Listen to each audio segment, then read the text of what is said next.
ED. Oh, Are we whipping up something now? Like, are we cooking something right now? I mean, it's that time of year. It's the holidays, man. Feast, my brother, Feast, feast. feast or famine, and these Niners have been feasting a lot lately. This is the Believe in 49ers podcast on the Believe Podcast Network. He is Super Bowl champion Eric Davis. I'm Rahshaun Haylock. Plenty to get to on this show. Just one pod for you this week. Kind of a wacky week, right? You playing on a Thursday night are the Niners. So we're going to recap the big win over the Falcons, and then we're going to preview the upcoming Thursday night affair against Tennessee. We'll do all that in this one, and that'll be that for this week. So similar to what we did a couple weeks ago. So just one pod for you this week.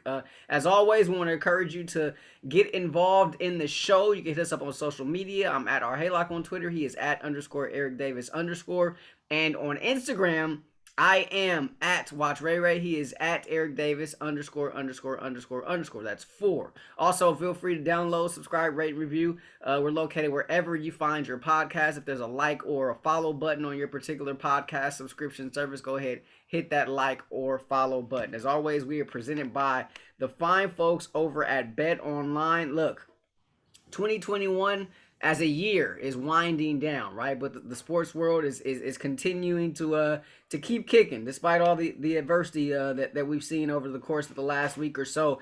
And BetOnline got you covered for everything that you need. Head on over to the new updated desktop or mobile website to sign up today and receive your 50% welcome bonus on your first deposit. Just use our promo code BELIEVE50, BLEAV 50 to receive your bonus. Basketball, football, NHL, boxing, UFC, whatever it is you need. Even those Vegas casino games, Bet Online has you covered. Bet Online is the fastest and easiest way to bet all your favorite sports. Bet Online, where the game starts.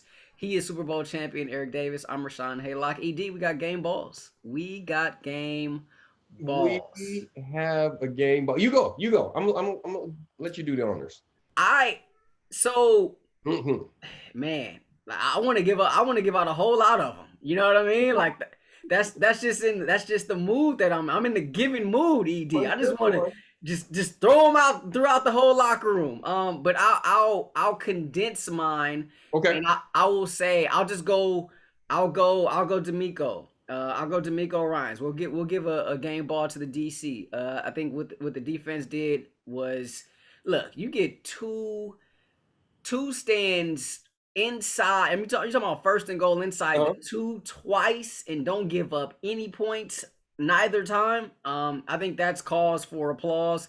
And just some of the other things the defense was able to do throughout the course of the game as well. It could have been a much tighter affair. You think about how this game started, a fumble on the opening kickoff, but the defense stood strong. They stood tall, and you only end up giving 13 points once it's said and done against a Falcons team. And look, we said you got to beat the Bums, but this team very much had something to play for, right? Like, and so I think that I got to go that way. I got to go defense. Okay. I like it. I was thinking about going with the unsung guys because you had Jaquiski Tartt playing very well, making some plays, even though Pro Football said he had a bad game. Uh, Who? Who? yeah, that's what I say all the time. Armstead didn't get he didn't make the wow plays, but he made the plays that made people say wow because he was the catalyst on a lot of things that happened. We're gonna go. I thought about going there. I'm actually gonna go with old man Fred Warner. Mm. Fred played like Fred. Fred played at the level you expect Fred to play. Fred was showing up. They were calling his name early and often. When he plays that way, there's a certain when you are that guy, when you're the catalyst, when you're the leader, he's got the C on his chest. When you got the C on your chest, you have to show up because the other guys hear your voice, they see what you do, the expectation is there, and you are the standard bearer. You talked about those goal line stands and all of those things happening. All of that, I think, was kind of prefaced by Fred playing at that level. He caught up to where he's supposed to be, and it came in at a big time. So, you know what? Hats off. The defense had to win that one, and the D did. Defense won that game. He gave the offense an opportunity to do what they do. So that's my guy right there. That's my guy. I'm sticking on it with Fred. You know what? Watching this game, I couldn't help but to think of you saying Fred hunts wisely, and I was seeing him. He was doing a whole lot of hunting Mm-hmm. on Sunday against the Falcons, and I was Mm-hmm. seeing him show up, and it looked like it was reminiscent of the Fred that we've been accustomed to seeing Yeah. Yeah. throughout the course of the last couple of seasons. So You notice I didn't tweet that one time because I'm waiting. I got to make certain that he's back before I start talking about how he's hunting. how But he's hunting wisely, yeah, yeah, and I get that, but hopefully to me Thursday night.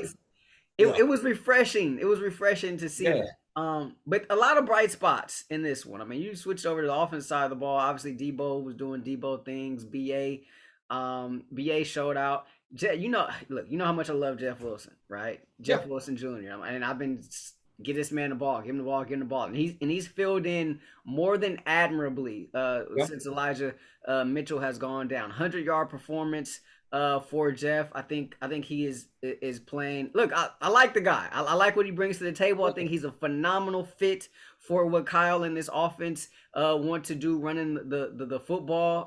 Obviously, he's got that burst, but he can finish runs too. Don't let the frame fool you. He can certainly finish runs as well. And so it was good to see Jeff Wilson out there and doing his thing. But by saying that, you want to say you got something on Jeff? Well, I'm just on the offensive side of the ball. I like the fact that you talked about Jeff Wilson doing what he was doing in Debo and everyone else, but there's just a rhythm now.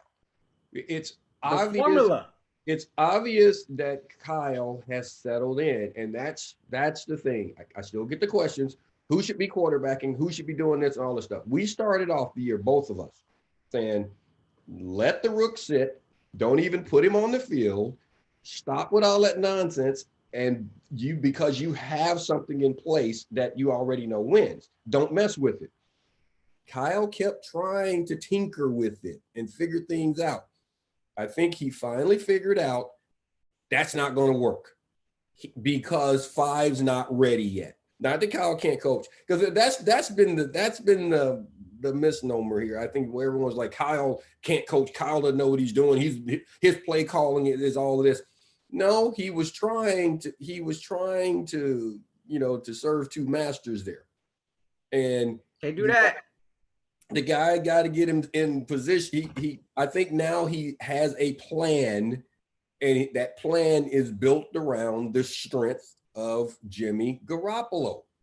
And how do I effectively utilize him from the quarterback position? And that's what we're seeing with the offense. And that's that formula that you're talking about. Kyle knows what Jimmy can't do. Much like I said, going into this game against Atlanta, he knows what Matt Ryan likes to do and what he can't do. And that's going to help DeMarco.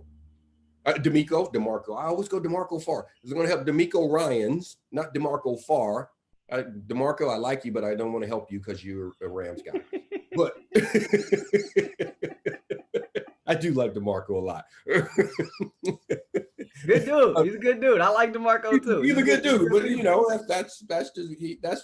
that's where we kind of part ways whenever we start talking about our teams. But you can see that knowledge of a player and understanding what a guy can do can help build around stopping a player. And Kyle understands offensive football and the strengths of the person at that quarterback position, and he's using it, and it looks good. And Jimmy is playing well, and the offense works well, and the run game all works. All of these things will work when you have to account for that entire scheme. Kyle has finally started just saying, I'm going to stick with this guy. Much like he did in 2019. There was no question. If Jimmy played well, guess what? It could be a big day. If Jimmy played poorly, guess what? I got to coach around that. But you weren't thinking about putting the other guys in. He's back to that.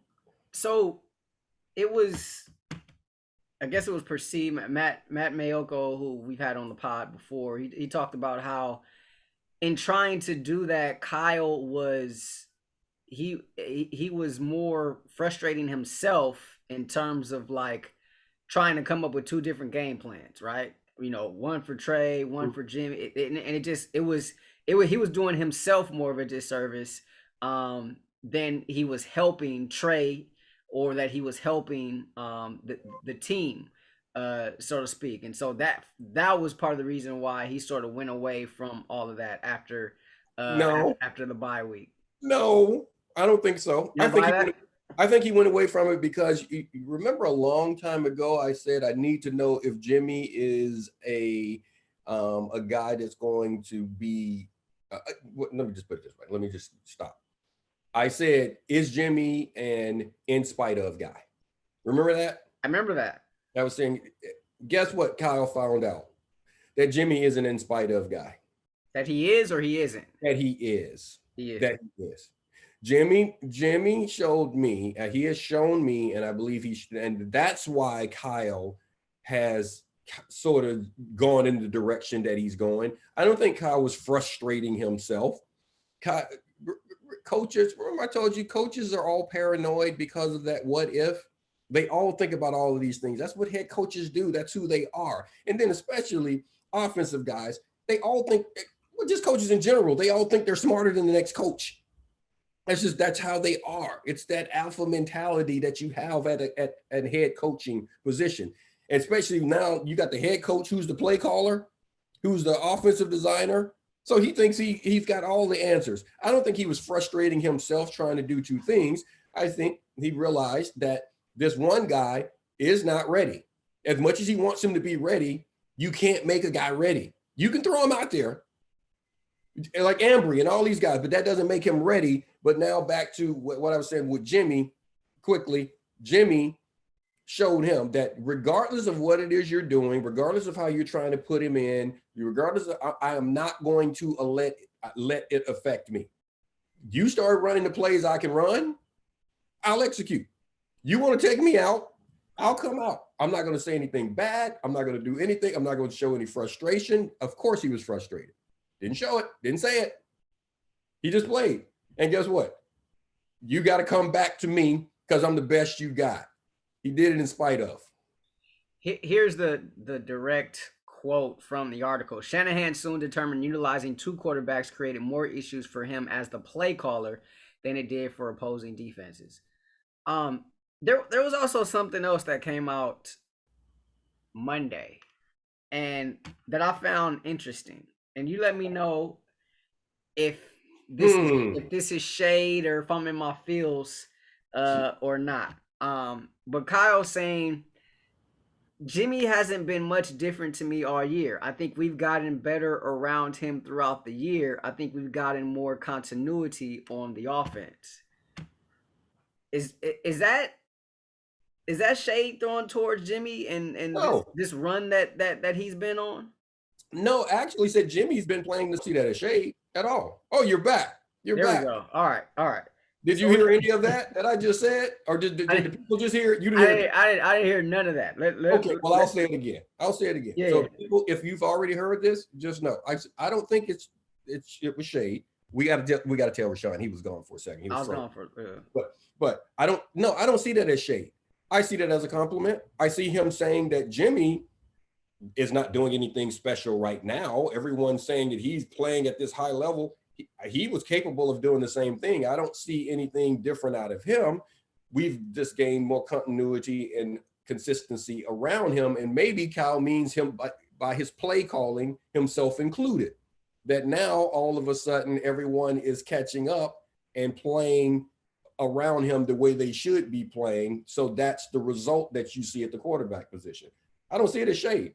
So here's why I saw that as shade a little bit. Well, part of that is you're a hater, but keep going. Well, to me, it's Jimmy obviously is on this run, right? Where he's playing well, but he's gotten back to the Jimmy we've been accustomed to seeing when he's healthy, right?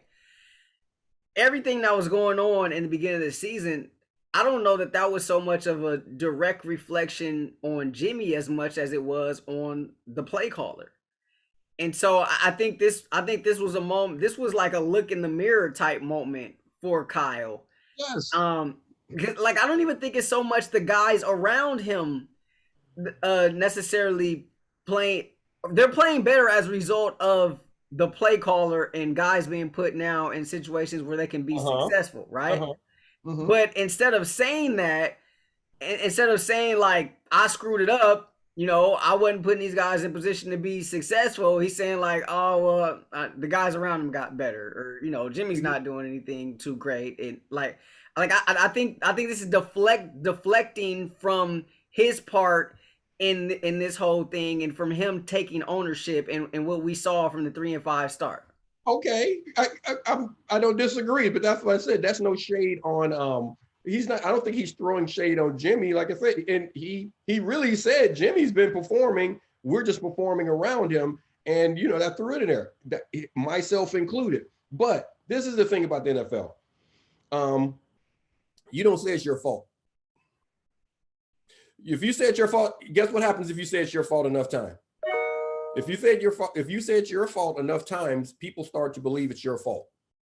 So we hear Sean McVay say that every time they lose, we hear Sean McVay say it's his, he takes blame, right? Except that one time where he threw golf under the bus, and we knew that was the end of that marriage, right?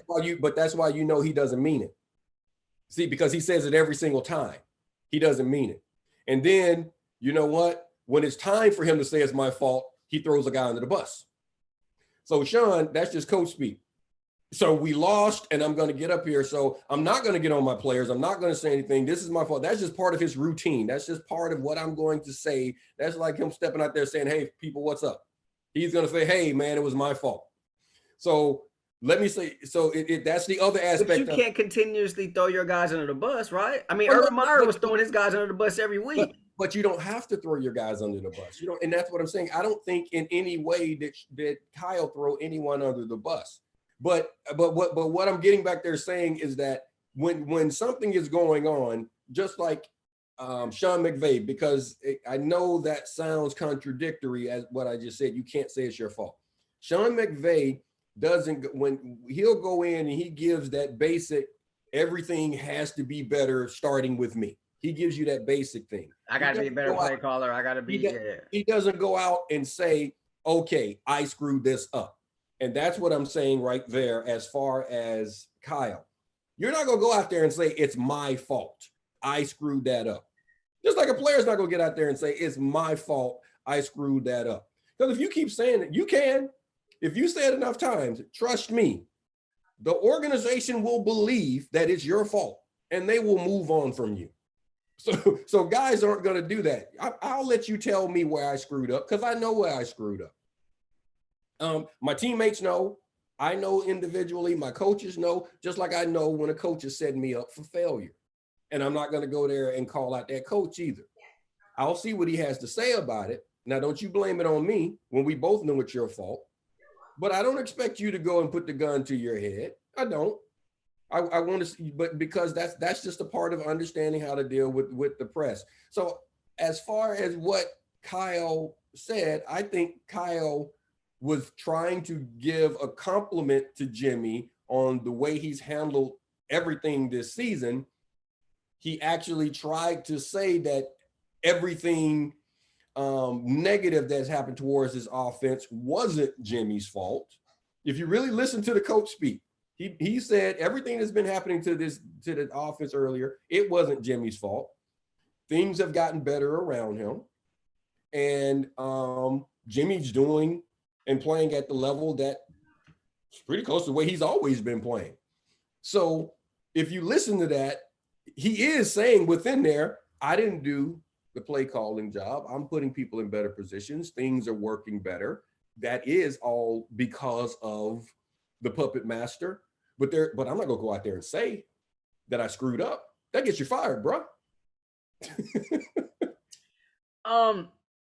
What are, well, I mean, that's why you're fluent in coach speak, right? What are this team right now, right? Like, what are we seeing out of this team right now? Like should we be impressed right now, or like how should we take this current run? They won 5 of 6, right? They started off the season 3-5, right? They so how what do we make of this that we're seeing right now? Like, has this team actually turned a corner? Like, are we seeing a team that that can actually do something, that can make some noise, or what is this? Is this just a good regular season run? This is what I believe. The team is coming into its own. Every team is going to develop its own identity. It doesn't matter what you did the previous season, whether you won the Super Bowl or you were the worst team in the league. You bring one different guy into the locker room, and the identity of the team is going to change because the mindset, the men in the room, the relationships, everything is going to change. The talent change, everything is going to change. So that chemistry is a real thing. You have to develop your own identity. What the team, there was a point where this was, and I said it was a bad football team. They've gone through cycles this year where they've had some wins and and they do some things, but there was a point where this was a bad football team. Week 5, 6, round 3, this was a bad football team. They have turned into the type club right now that could be a problem for anyone, because what this team has shown is that they are tough physically. They're physically tough. They can win ugly. That's who they are. This is a team that's going to win ugly. Yeah. The final score may be them ahead by 3 scores. The final score may be them ahead by 3 points. But the game itself is going to be ugly. That's who they are. That's how they play. They can continue to play this way and win more than they lose the rest of this season, which will get them into the playoffs. And will put them in position as they continue to stick to that formula, that they could give anybody a problem because of the fact that they are a physical football team on both sides of the ball. That's a real thing. That's who they are right now. And I think that's how they're going to play the rest of the year. I don't think it's going to be any of that pretty, let's throw the ball down the field and have those long, crazy plays and all that stuff. It's going to be the methodical stuff that they do offensively and defensively. They're going to bang people and make plays. And yes, so I can see them continuing to do this throughout the regular season. You said, are they just, is this just a regular season run? Well, regular season runs, that's what gets you into the playoffs. You don't make it without those. Very true. Very true. Let's get in the light box. Light box. All right. Well, since you brought it up, say goodbye to Dole gifts, everybody. Lightbox lab grown diamonds are the brightest gift of the year. So you guys have heard about that, using cutting edge technology and innovative techniques. They have cracked the science of sparkle, creating the highest quality lab grown diamonds you can find anywhere at the light price of $800 per square. Per carat, $800 per carat. That's what it is. And they have the same chemical makeup of a natural diamond, but these are just grown in the lab. And because of their process, they can give you a stone in a blush pink, the beautiful blue, and of course, the grill classic, like my guy Rahshaun. You got to pull out that grill. You get the classic white. Of course, everybody loves the classic white diamond. So Lightbox lab-grown diamonds are a gift that they'll never want to take off, and they are priced so that they don't have to. They really make any outfit sparkle. Look at him. Look at him. He's showing the bling right there. I see it up there. All right, so everybody visit lightboxjewelry.com and add some sparkle to your holiday shopping. That is lightboxjewelry.com. I see you throwing that bling up there. Hey, Lightbox diamonds. No. Never a dull moment. He is Super Bowl champion Eric Davis. I'm Rahshaun Haylock. This is the Believe in 49ers podcast. Look, I mean, sometimes it's called product placement. Ed. Yeah, I saw that. I saw that. I saw what you did. That's just what it is, So hey, Niners. Niners. Lightbox. Oh, I'm sorry, Lightbox. You had some earrings. Let's talk. We got to talk to Lightbox. We got to call the people. Hey, Bron, tell Lightbox need some Tell them we need a couple carrots. Yeah, a couple carrots. We got wives. Couple carrot earrings. Come on, that's it. Yes. We got wives. Lightbox, hook you boys up, Lightbox. Give us some carrots. That's it. All right. Anyway, okay, here we go. All right, so we go back a couple weeks ago. We looked at this stretch that the Niners found themselves in. It was like, okay, 5 games left. They could, in theory, win 4 of these last 5. The one hiccup that I saw was at Tennessee on a Thursday night. Here we come, right? Here we go. Tennessee on a Thursday night. That week has quickly approached. And all of a sudden, it doesn't look as if it's too daunting of a task. This Tennessee team not playing well at all right now. They've lost 3 or 4. At one time, they were the number 1 team in the AFC. They don't look like that team. Obviously, they lose Derrick Henry earlier this year. They were able to sort of pick up the pieces, so to speak, the subsequent weeks after that. But now they've sort of hitting a little bit of a lull here. And that one win during this little streak that they're on was against the Jaguars. They shut them out and said goodbye to Urban Meyer in the process. So, these Thursday night games are weird. They're tough for me, and especially as the road team, right? I feel like you're at a decided disadvantage as a road team because you lose that whole extra day of prep on what is already a short week, right? You play Sunday, you got to turn right back around. You got Monday, Tuesday, Wednesday your travel day, and then you're playing on Thursday, right? So you lose that extra day of preparation on a very short week. So I feel like home teams have a much greater advantage. Now, we've seen some teams go on the road and win on Thursday nights. It happens. We saw the Niners do it on Halloween a couple years ago out in Arizona. So it can happen. I don't want to put dubs on 10s in terms of this particular game. But if they can get this one though, ED, I mean that would be huge. Well, yeah. Huge. It'll just keep them going in the right direction. This Thursday night one, as you said, it's a tough one because I mean, you lose a day, you really lose 2, because like you say, you got to turn around, you got to travel. You can't really get much done on your travel day.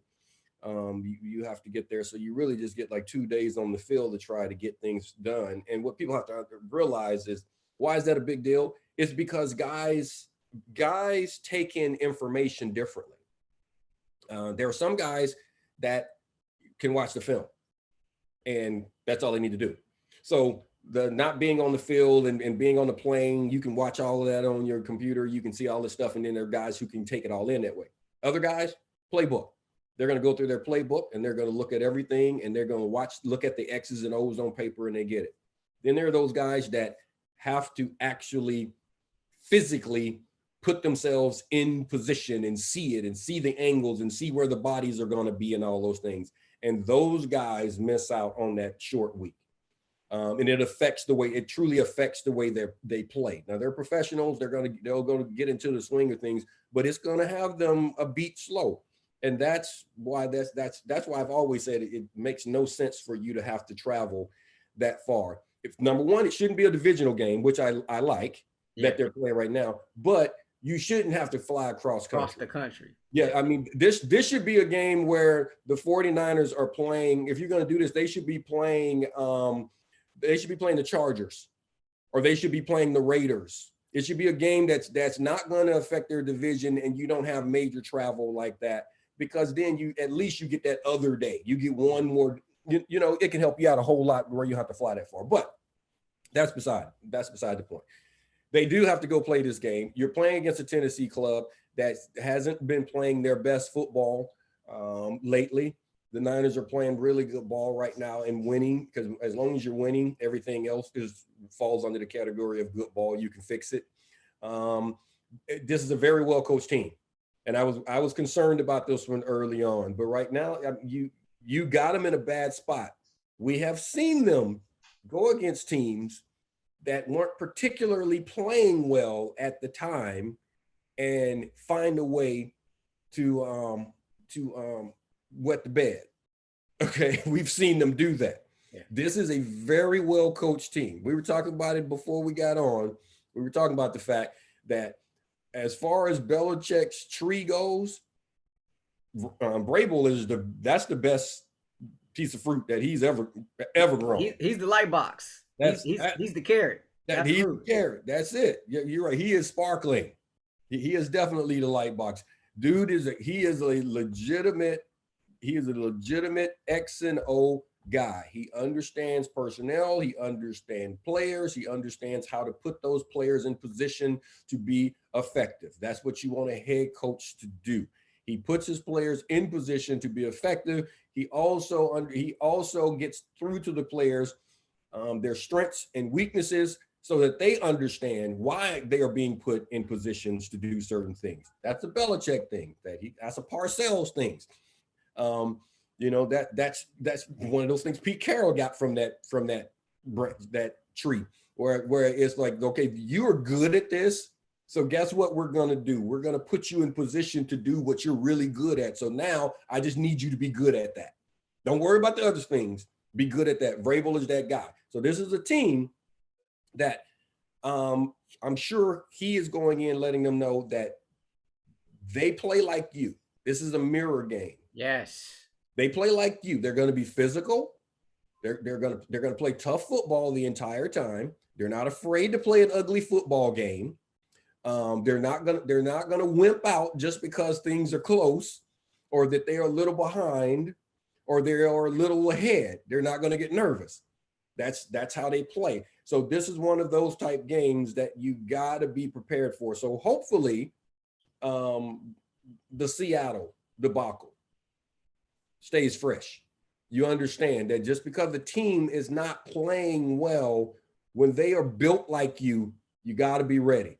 I think they'll be ready for this one because I do think they are going, I was saying earlier, I think they're going to continue to play the way that they've been playing. I think Kyle, I went to daddy. Kyle is set on his plan right now. He's set on his plan. Kyle is not worried about anybody saying you got to throw the ball deep. Kyle is not worried about anybody saying that his play calling sucks or whatever, blah, blah, blah. He's just going to say, let's execute. If we execute, we have an opportunity to be successful. And that's where I think he's going to get back to that. And that right there, it sort of drops the anxiety level for me going into this game. Because I think they'll be prepared for it even on a short week. What sort of drops it for me, and I kind of hinted at it a couple weeks ago, like I don't know, maybe starting to look at it. Yeah, you did a little bit. Yeah, you did. So this is a Titans team that, I mean, look, they got an identity, right? They're a physical football team. Mm-hmm. They want to run it. They lead the league in rushing attempts, right? So they are going to run, right? And so it's going to be a physical game. Bring your hard hat type of game once you get off the plane for the Niners. But one thing about it is this team, the Niners, that is, they haven't been terrible against the pass, but they've been prone to those explosive plays against the pass. And I think that's what has hurt them more than anything else. And this is a team that doesn't really throw the ball all that much or all that great, in my opinion, right? Like, I'm not a big Tannehill guy. And so, like, if it comes down to that, if it comes down to Ryan Tannehill needing to beat you or having to beat you, I got confidence in this defense, in D'Amico, and the adjustments that are being made that they can happen. Like I don't know. Like, if you turn on the tape, and Atlanta did this, right? They were like, look, we just gonna take shots. We just gonna take them until you stop them. And they're able to get Ambry a couple times, and they were able to connect on some. But do you see Vrabel doing that though? I don't know that I do, at least not in a large quantity. Well, you know what? I'm not even going to wait to keys to the game, but this is something that I'm going to say. Yes, I think Vrabel is going to. I would be prepared if I'm the defensive coordinator. I would have all those guys in that secondary and my big boys up front, understanding that this is a game. We know what they do. We know how they play. We also know who we are. And as a defense, the Niners are not strong in the secondary. The best way to beat the Niners is throwing the ball. I expect them to throw the ball. I expect Tannehill to throw the ball. I expect them to try to get those explosive plays and try and get the lead and control the game that way. I don't think that they're going to come out and just say, let's run the triple option, let's hand it off, get 2 yards in a cloud of dust and keep doing it. I think they're going to try to establish a lead and then do that. Short week, your body's not rested. We're going to get some points, and then we're going to pound you and see how you really want to play. And because, again, remember, like I said, we're built like you. We're going to be physical. We're going to fight. We're going to do all that, but we're going to give ourselves, we want to fight with the lead. So I actually think that they're going to come out and try and throw the ball. I think that they're going to, this is going to be one of those games where Mike is going to say, Tannehill, let's see if we can get something on these guys. Everybody else has. Let's see if we can get something on them because they still got some pups out there, and they got some pretty good receivers.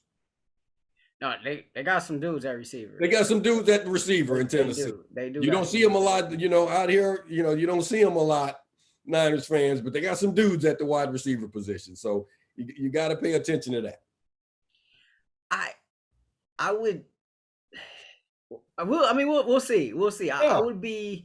I don't think that they're not going to do it. Like, I don't think that they're not going to try to take, some shots here and there, but to see them, like, it's not going to be a 180, you know what I mean? Like, and them going in the complete opposite direction. And so, but if they do, I don't know. I would feel pretty confident about that. Because they're getting away from their identity. That isn't what they do, Well, that's not what they do, but they also don't have Derrick Henry. And remember what you just said leading up into this game. They've been losing doing what they do. So why would I continue to do what's unsuccessful? So you don't have your guys. So you know what I'm saying? You don't have King Henry. So it's different.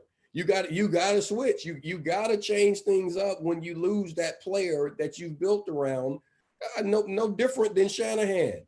Like, you got to figure out the next move. Okay, you got this built on speed, and Raheem Mostert is going to do, well, he went down. Then what? Or you lost Jimmy. Okay, now what? During the time he never had a plan. You kept trying to do the same thing. You can't do that.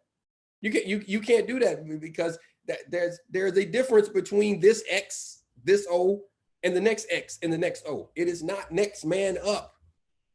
I've told you that. Everyone always talks about next man up. We have this next man up mentality. Next man up doesn't mean a damn thing if the next man is not as good as the man that just left. It doesn't matter. And there's a reason why this guy up is the next man, because he's not as good as the other guy. Yeah. So you got to make adjustments. This is a fascinating matchup to me.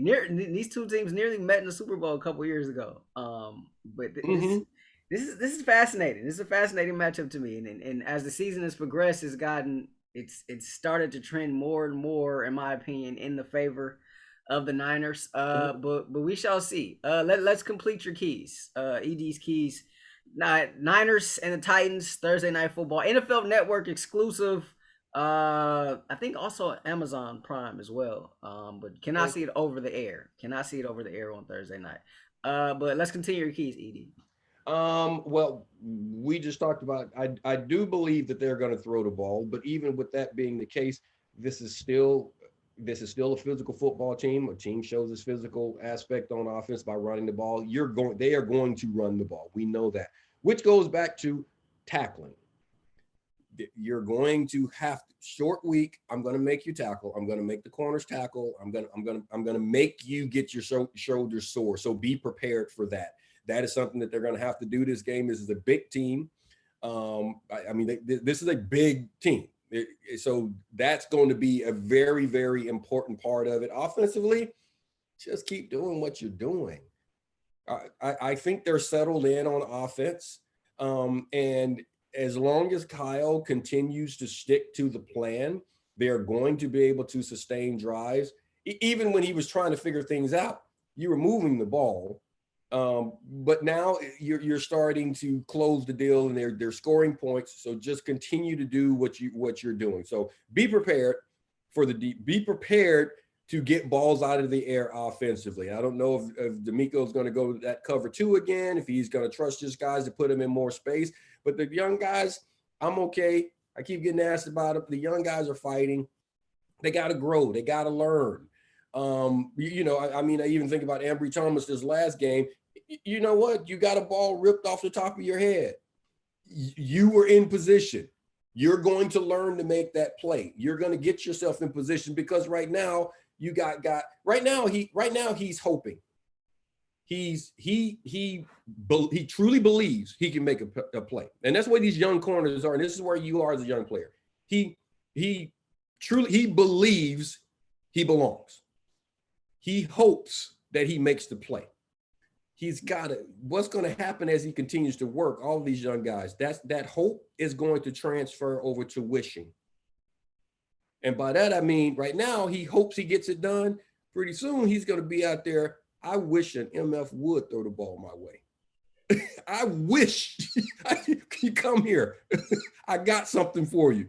And once you get to that point, now in that same position he was in last Sunday with that ball in the air, he's going to know that's my ball. See, he's hoping to make that play instead of wishing that you come at me that way because that's my ball and I'm going to take it.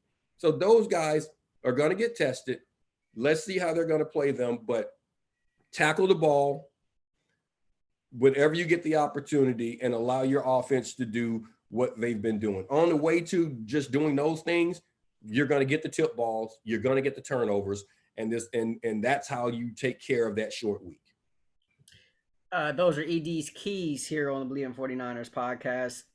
We tackling that's something I was on my soapbox about after the Cincinnati game, right? So that's going to be huge once again this week. You look at this Titans team; they've only thrown it for 300 yards twice this season. One of those was a loss, and so the other one was a win in overtime against Seattle earlier this year. And so they want to run it. We'll see. We'll see what they decide to do as a staff and what sort of game plan they come in with. But dare I say, I like Kyle in this matchup. We'll see. We'll see. Short week though. I mean, there's a whole lot of variables in this thing, and it's one of those where it's honestly for me it's one of those where I say that now and then wait to the next pod where I'm like tripping. So for me, it's it's one of those games where I probably wouldn't take a whole much out of this, if it's an L. But if it's a dub, I think it's ginormous. In all honesty, like I think a dub, keeps them, well in playoff position, and that's the most important thing right now. And it also builds the confidence. It continues to cement the belief that what you're doing is the correct thing. That's the thing about winning. Relevance from your previous win arrives when you win the next week. That's when that win, because now it's like, okay, it validates that you're doing things the right way. It's hard to win a game. So that's what another win for this team is. It makes you more dangerous. It makes the people around you dangerous, because when you're losing to bad ball clubs, people don't fear you. So this is a bad team right now. They're right now. That's what Tennessee is. You got to beat them. The theatrics of the NFL never stop, right? Nope. I mean, you look at the Cardinals; they're starting to trend in the wrong direction. Niners now trending up. The Rams, who knows? Where they are right now. Still some things to be decided about that. One thing I will say: Jared Goff still does not lose to the Cardinals, so that remains. He was looking like an all-pro out there on Sunday. And so, hey, I mean, look, it's still there's still some time in this thing, but a whole lot can happen. So it'll be the Niners taking on the Titans. That'll be a Thursday night affair, 5:20 p.m. local kickoff, NFL Network. I believe Amazon Prime as well, but make sure you can check it out that way.